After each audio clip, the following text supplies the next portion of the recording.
Okay, we're live. So yan, we're cooking dinner. So ayan na.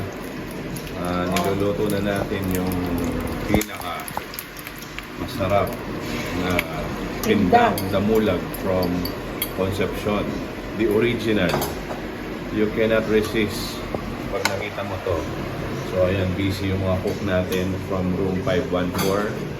So in about 1 hour, gaano tayo ng mga ng food natin for dinner. O yan. O, tinapa.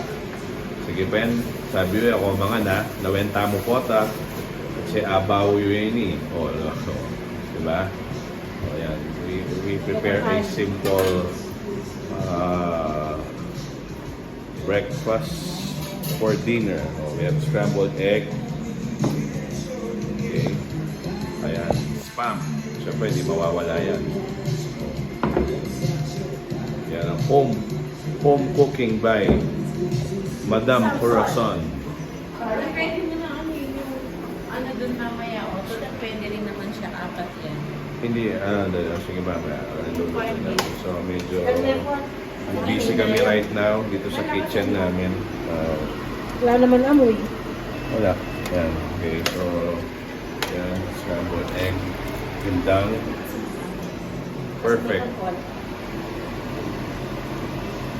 Hindi mo yung karela yun. Yan. Okay, sige guys, abang-abang tayo mamaya. Maranok na ako. 6:30 to 7.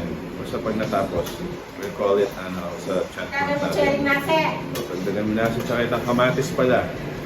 Kamatis. Okay. Okay guys, abang-abang sa ating food.